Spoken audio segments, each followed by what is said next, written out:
Shalom. Ya, kembali lagi bersama saya Ronaldo ini. Bahwa uh, kita melanjutkan video yang sebelumnya. Ya, video sebelumnya bisa bisa lihat di kolom di deskripsi di bawah, atau nanti saya cantumkan di atas sebelah kiri sini, di atas sini ya. Nah, jadi di bagi yang belum menyaksikan video sebelumnya, uh, mohon untuk melihat video sebelumnya karena ini video lanjutan. Apabila video sebelum ini saling berhubungan dan berkesinambungan, berkaitan, sehingga apabila kita belum nonton berikutnya dan kita menonton ini seperti ada rasa yang patah gitu. Jadi diharapkan untuk menonton yang sebelumnya, apabila sudah kita lanjut ke berikutnya. Oke, kita akan lanjut. Nah, namun sebelum kita lanjut, saya membawa kita dalam doa. Tuhan Yesus yang baik, kami bersyukur sebab Engkau masih menyertai kami dari pertemuan berikutnya hingga pertemuan selanjutnya. Yang sekarang ya Bapa, kami akan memulai lanjutkan materi ini ya Bapa. Kiranya dari awal sampai selesai mau jadi dalam nama Bapa, Anak, dan Roh Kudus, dan nama Tuhan Yesus Kristus. Roh Kudus bantu kami, Roh Kudus selawati pikiran kami, Roh Kudus mampukan kami untuk mengerti. Haleluya, amin. Ya,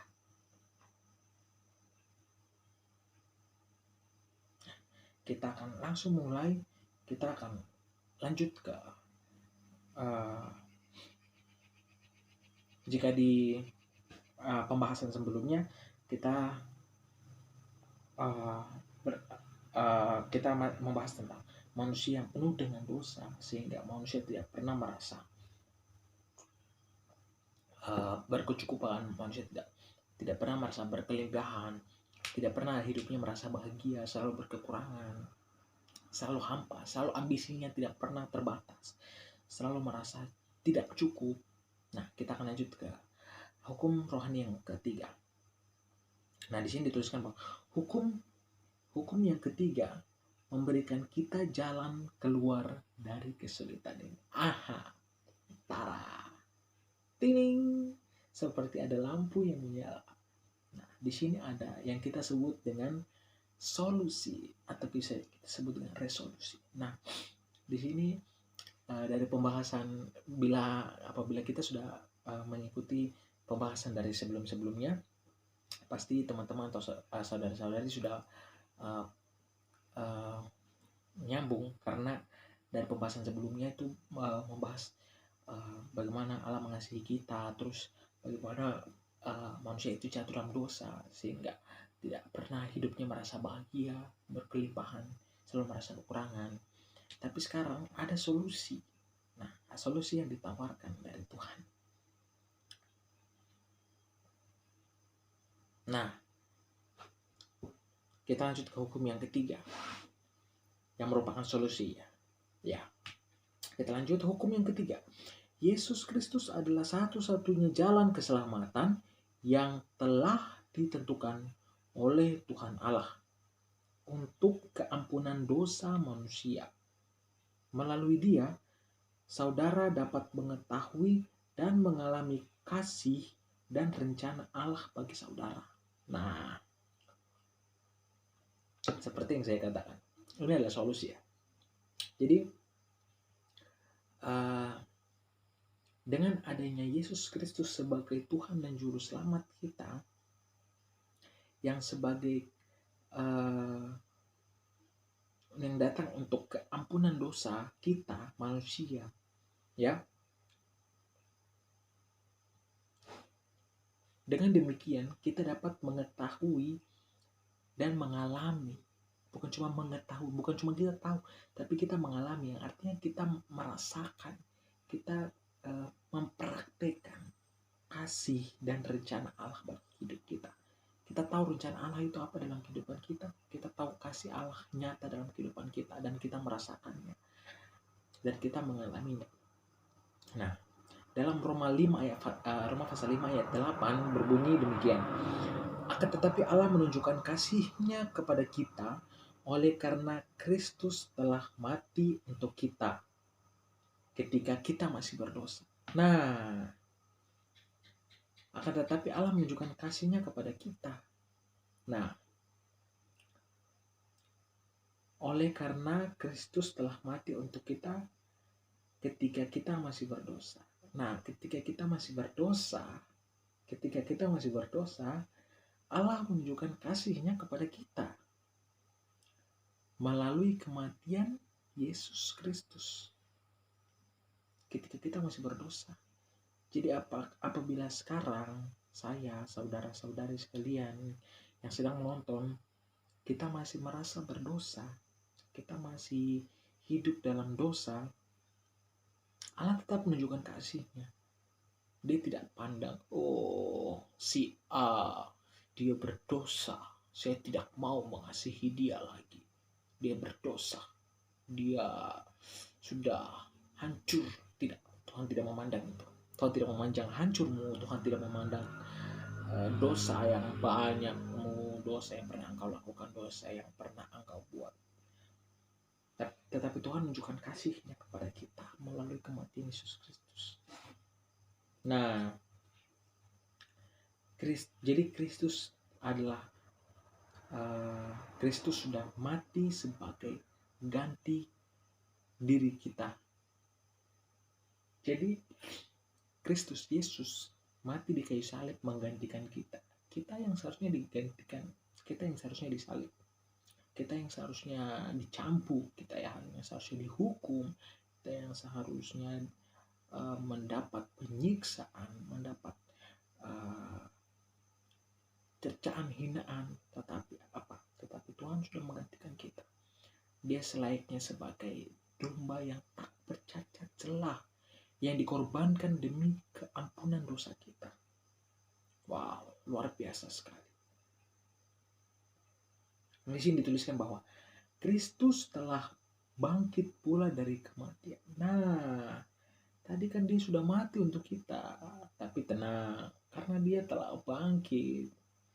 Jadi dia tidak cuma mati, tapi dia bisa bangkit. Jadi dalam 1 Korintus pasal 5 ayat 3 sampai pasal 3 1 Korintus pasal 15 ayat 3 sampai 6. Ayat 3 sampai 6 situ berisi tentang Kristus telah mati karena dosa kita. Kemudian ia telah dikuburkan. Karena sudah mati ya jelas dikuburkan. Ia telah dibangkitkan pada hari yang ketiga sesuai dengan kitab suci Alkitab. Sesuai dengan kata Alkitab. Jadi itu bukan karang-karangan. Dia telah dibangkitkan pada hari yang ketiga sesuai dengan Alkitab. Alkitab yang berkata demikian, bukan manusia. Ia telah menampakkan diri kepada Kefas dan kemudian kepada 12 muridnya. Wow. Dia menampakkan dirinya. Dia menunjukkan bahwa ia sudah mengalahkan kematian. Dia sudah hidup, dia sudah bangkit, dia sudah bernafas lagi. Dia bukan lagi termasuk orang yang mati. Dia sudah termasuk orang yang hidup. Tergolong orang yang bangkit dari kematian. Sudah itu, ia menampakkan diri lebih dari 500 saudara sekaligus. Wow, sangat menyenangkan. Kita lanjut ke halaman berikutnya. Dituliskan bahwa Kristus adalah satu-satunya jalan. Nah, seperti yang di hukum rohani ketiga tadi jelaskan bahwa Kristus satu-satunya jalan. Di sini kita akan bahas dalam Yohanes 14 ayat yang ke-6. Di situ Yesus berkata bahwa kata Yesus kepadanya, "Akulah jalan dan kebenaran dan hidup. Tidak ada seorang pun yang datang kepada Bapa kalau tidak melalui aku." Nah, di sini perlu kita garis bawahi, akulah. Jadi Yesus dia bersaksi mengenai dirinya sendiri. Akulah jalan. Pertama, jalan. Dan kebenaran. Kedua. Dan hidup. Ketiga. Jadi Yesus adalah jalan. Yesus adalah kebenaran. Dan Yesus adalah hidup. Yesus adalah ketiga hal ini. Dia adalah jalan. Dan dia juga adalah kebenaran. dan dia juga adalah hidup. Tidak ada seorang pun yang bisa datang kepada Bapa kalau tidak melalui Yesus, tidak melalui Dia. Kita bisa lihat di bagan yang di sebelah kiri, Tuhan Allah yang Maha Suci berada di atas, manusia yang penuh dosa. Nah, di bawah, manusia yang penuh dosa itu di bawah. Nah, di sini kita bisa lihat bagan yang tadi serupa dengan bagan yang sebelumnya di video sebelumnya. Kalau kita tonton, jadi Tuhan Allah yang Maha Suci itu letaknya di atas, sedangkan manusia yang penuh dosa itu di bawah. Tetapi hadirnya Yesus Kristus sebagai juru selamat seperti selayaknya salib.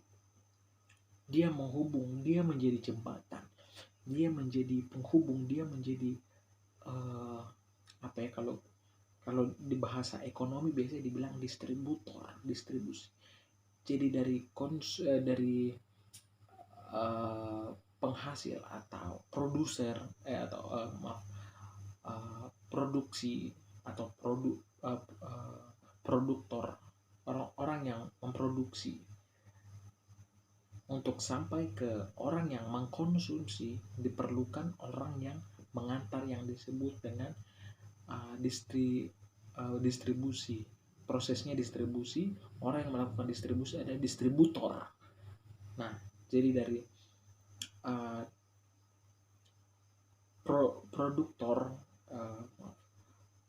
produser, pokoknya dari jadi produksi, jadi produktor, didistributorkan ke konsumtor. Jadi seperti Tuhan dihubungkan dengan manusia melalui Yesus Kristus. Jadi tanpa Yesus itu tidak ada jalan. Kita bisa lihat di sebelah, tidak ada jalan lain.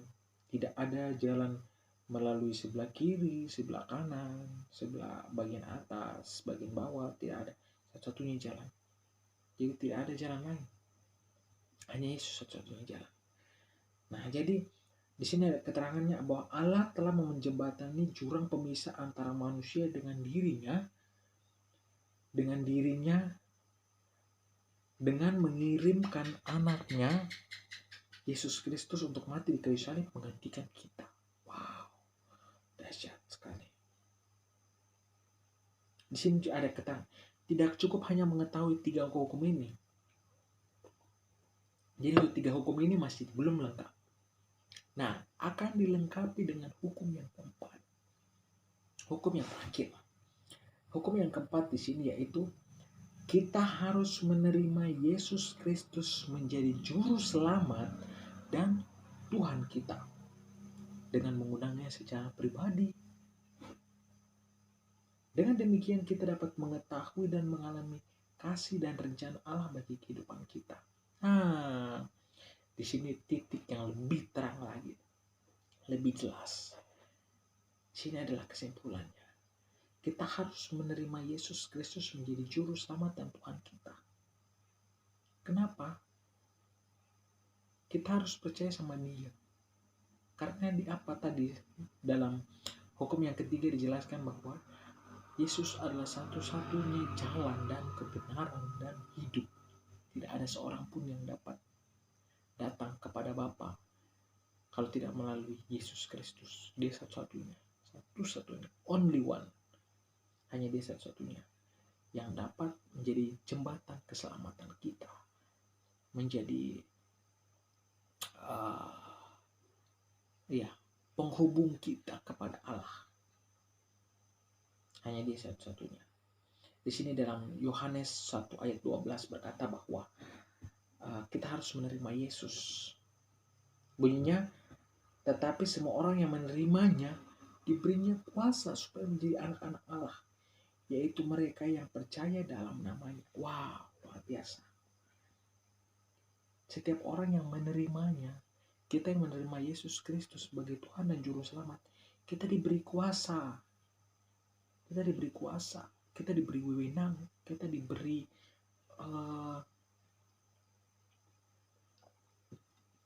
hak dan kewajiban untuk menjadi anak-anak Allah, yaitu kita yang percaya dalam namanya, dalam nama Yesus Kristus. Jadi kita yang percaya di dalam nama Yesus Kristus, kita mempunyai kuasa, karena kita diberi kuasa untuk menjadi anak-anak Allah, untuk menjadi anak Allah, anak-anak kerajaan Allah. Kemudian dalam Efesus pasal 2 ayat 8 dan ayat yang ke-9, kita menerima Kristus dengan iman. Bunyinya demikian, sebab karena kasih karunia kamu diselamatkan oleh iman. Itu bukan hasil usahamu, tetapi pemberian Allah. Itu bukan hasil pekerjaanmu. Jangan ada orang yang memegahkan diri. Nah, di situ. Jadi kita bukan diselamatkan oleh perbuatan baik kita. Kita tidak diselamatkan oleh amal kita. Kita beri persembahan yang sebanyak apapun ke gereja. Kita tidak akan diselamatkan apabila kita tidak percaya. Karena apa? Kita bukan diselamatkan dengan persembahan. Kita tidak diselamatkan karena kita berbuat baik. Kita sudah memberi makan 50 orang yang kelaparan. Tidak, itu bukan karena itu. Tetapi itu hanya karena kasih karunia Tuhan. Kasih karunia Tuhan saja. Kita diselamatkan oleh iman. Kita mempunyai iman, maka kita akan diselamatkan. Jadi Yesus Kristus sebagai wujud dari kasih karunia itu sendiri. Jadi apabila kita memiliki iman, kepercayaan kita kepada Yesus Kristus, otomatis jaminan keselamatan sudah kita pegang.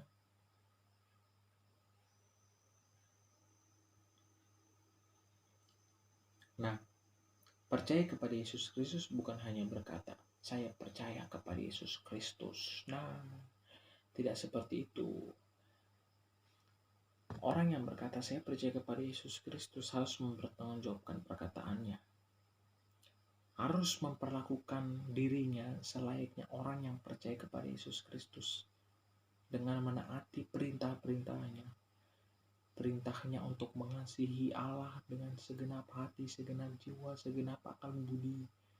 Perintahnya untuk mengasihi manusia. Perintahnya untuk mengasihi musuh.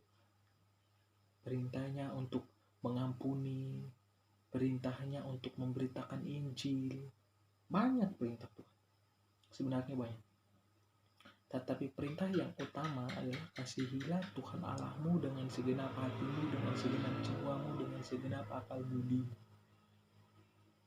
Kemudian kita bisa kasihi manusia, kita kasihi sesama kita.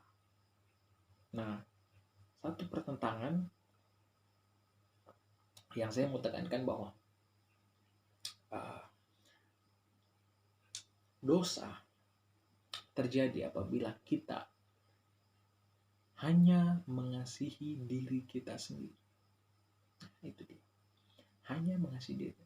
Itulah kenapa Yesus tidak pernah menganjurkan kita untuk, dia tidak pernah bilang, hukum, saya memberikan hukum kepadamu untuk kamu mengasihi diri kamu sendiri. Jangankan, kamu harus mengasihi diri kamu sendiri. Tuhan tidak bilang begitu. Tuhan bilang kasihilah sesamamu, bukanlah kasihilah dirimu sendiri. Tidak. Jangan kita hanya mencintai diri kita sendiri. Cintailah orang lain. Cintailah keputusan orang lain. Cintailah pendapat orang lain. Cintailah keberadaan orang lain. Cintailah kepercayaan orang lain. Cintailah keburukan, kebaikan orang lain. Kekurangan mereka. Kita harus mengasihi mereka. Itulah yang disebut dengan percaya. Bukan hanya bilang saya percaya kepada Yesus Kristus, tetapi kelakuannya tidak sesuai dengan perkataannya. Pikiran kita tidak sesuai sebagai orang yang percaya kepada Yesus Kristus. kita hanya berkata saya percaya, tapi dalam pikiran saya sudah melakukan dosa dalam pikiran, saya sudah melakukan dosa melalui mulut, melalui perkataan saya, melalui tindakan saya. Ya. Sebagai orang percaya, kita disebut orang percaya bukan tanpa alasan. Kita percaya karena kita bukan cuma percaya dengan Yesus Kristus, kita percaya juga dengan perintah-perintahnya, perkataan-perkataannya. Itulah yang disebut dengan percaya.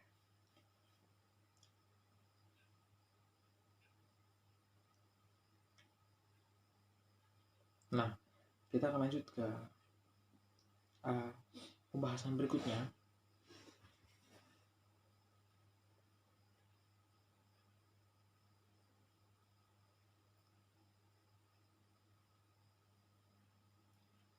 Ya, kita menerima Kristus dengan mengundangnya secara pribadi. Nah, dalam Wahyu pasal 3 ayat 20 berkata bahwa Yesus Kristus berkata, lihat aku berdiri di buka pintu dan mengetok. Jikalau ada orang yang mendengar suaraku dan membukakan pintu, aku akan masuk dan mendapatkannya. Dan bla bla bla bla, kata-kata selanjutnya. Nah, di sini dijelaskan bahwa menerima Kristus berarti berpaling dari diri sendiri kepada Tuhan Allah. Yang tadinya kita hanya mencintai diri sendiri, mengasihi diri sendiri, tidak mempedulikan Allah, tidak mempedulikan orang lain. Waktunya kita untuk bertobat dan berpaling kepada Tuhan Allah. Serta kita menyalurkan seluruh pribadi kehidupan kita, yaitu akal budi kita, perasaan kita, kemauan kita. Karena itu tidak hanya mengerti ajaran Kristus dengan akal kita saja, dengan pikiran kita, atau menanggapinya berdasarkan perasaan semata-mata. Kita harus mengambil tindakan berdasarkan kemauan kita untuk menyerahkan setiap segi kehidupan kita dikuasai oleh Yesus Kristus. Nah, itu yang seperti yang sudah saya jelaskan tadi. Kita percaya kepada Yesus Kristus bukan hanya di mulut. Kita percaya bukan hanya melalui kata-kata, tapi juga melalui tindakan dan melalui pikiran. Itulah yang disebut percaya dengan sungguh-sungguh kepada Yesus Kristus. Nah, di tengah-tengah itu ada gambar. Nah, kita lihat di gambar yang dominan sebelah kiri.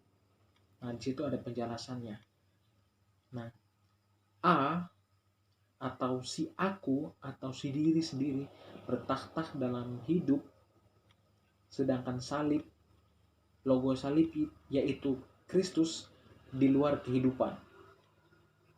Dan titik-titik itu adalah segala keinginan dikuasai oleh si aku, berakhir dengan kekacauan dan kekecewaan. Nah, itu seperti yang sikap hidup kita yang berada sebelum di dalam Tuhan Yesus Kristus, di mana kita meletakkan diri kita, kepintaran kita hanya mengandalkan kemampuan kita, dan kita menguasai diri kita sendiri tanpa mengandalkan Tuhan sama sekali. Kita meletakkan Tuhan itu di luar kehidupan kita. Jadi kita bisa lihat di dalam lingkaran itu, bahkan tidak di dalam lingkaran, bahkan kita meletakkan Tuhan itu di luar, jauh sekali dari dalam kehidupan kita. Dan segala segi kehidupan kita dikuasai oleh diri kita sendiri, berakhir dengan kekacauan dan kekecewaan. Tetapi gambar yang di sebelah kanan, condong sebelah kanan atau dominan sebelah kanan, kita bisa lihat bahwa lambang salib yang adalah Yesus Kristus itu berada di dalam kehidupan. Dia sudah berada di dalam, dan dia duduk di atas takhta. Nah, sedangkan si A yang adalah si aku itu si A itu adalah ibarat kita manusia. Kita turun dari tahta diri kita sendiri dan kita merendahkan diri di hadapan Tuhan. Dan kita menyerahkan kekuasaan, wewenang, otoritas diri kita dikendalikan oleh Tuhan sebagai otoriter dalam kehidupan kita. Jadi di situ sedangkan yang bulat-bulat itu adalah segala keinginan kita, adalah keinginan-keinginan atau apa yang ada di dalam kehidupan kita. Kita bisa lihat di situ tertata rapi. Ada yang di atas, di bawah, kanan, kiri, samping, sebelah. Pokoknya di situ rapi sekali. Kenapa bisa rapi? Karena apa? Karena Tuhan yang mengaturnya. Tidak besar kecil, tidak sembrono, tidak. Jadi pokoknya menghasilkan keserasian dengan rencana Allah. Nah, itulah kenapa kita hidup harus berdasarkan rencana Allah. Karena apabila tidak berdasarkan rencana Allah, yang terjadi adalah seperti yang dominan ke kiri. Ada dalam kehidupan kita terjadi hal yang besar, ada terjadi hal kecil. Kita selalu berada di bawah, kita selalu merasa kadang kita di atas, kadang kita di bawah, begitu terus. Sedangkan kalau Allah ada di dalam kehidupan kita, bertahta di dalam kehidupan kita, yang ada Yesus Kristus sendiri bertahta, sama saya kehidupan kita itu tersusun rapi, tertata rapi, terstruktur dengan sangat rapi dan sangat sangat teratur, tidak besar kecil, sehingga kita yang hidup dalam Tuhan, kita tidak mengalami yang apa katanya roda kehidupan. Tidak. Kakak saya satu, kakak sebagai mentor saya juga di gereja, dia bilang bahwa kehidupan orang Kristen itu tidak seperti kehidupan orang duniawi yang bilang kehidupan kadang di atas, kadang di bawah. Kehidupan orang Kristen itu selalu berada di atas, selalu ada di puncak. Kita selalu berada di puncak gunung. Itu adalah kehidupan yang sesungguhnya. Apabila kita menyerahkan otoritas diri kita kepada Tuhan, sama saja dengan kita meletakkan seluruh kepribadian kita kepada Tuhan, kehidupan kita kepada Tuhan. Maka apa yang terjadi? Kehidupan kita selalu berada di atas, kita berada di puncak, kita tidak pernah mengalaminya down, kita tidak pernah mengalami kadang di atas, kadang di bawah, tidak, kita selalu berada di atas, di puncak. Walaupun secara mata, fisik kita ada di bawah, tetapi sebenarnya diri kita ada di atas, karena Tuhan tidak pernah merendahkan orang yang merendahkan diri. Tuhan akan meninggikan orang yang merendahkan diri di hadapannya. Dan dia akan merendahkan orang yang meninggikan diri di hadapannya. Nah, di sini ada pertanyaan. Lingkaran manakah yang mencerminkan kehidupan saudara? Lingkaran manakah yang saudara ingin akan mencerminkan kehidupan saudara? Nah, jadi di sini saudara-saudari diperbolehkan untuk memilih sesuai dengan kehendak saudara-saudari kalian sebagai makhluk ciptaan Allah yang mulia dan memiliki kehendak bebas.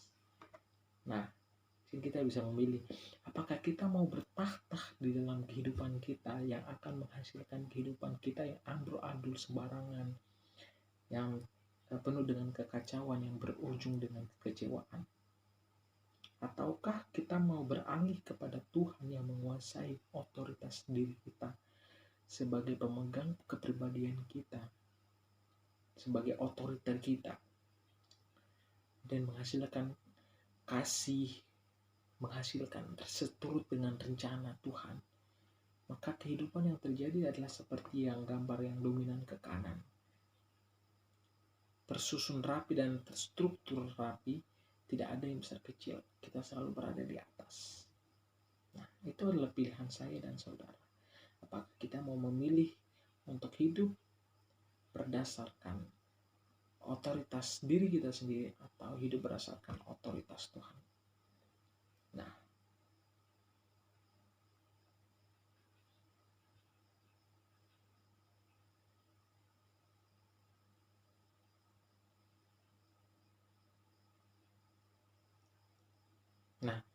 Sampai di sini saya mau membatasi video ini agar videonya tidak kepanjangan, tidak membuat kelelahan. Nah, kita akan batasi sampai di sini dan kita akan lanjut ke video selanjutnya. Dan selamat menyaksikan ke video selanjutnya. Dimohon maaf apabila mungkin ada penyampaian yang salah. Tuhan Yesus memberkati. Kita lanjut ke video selanjutnya. Shalom.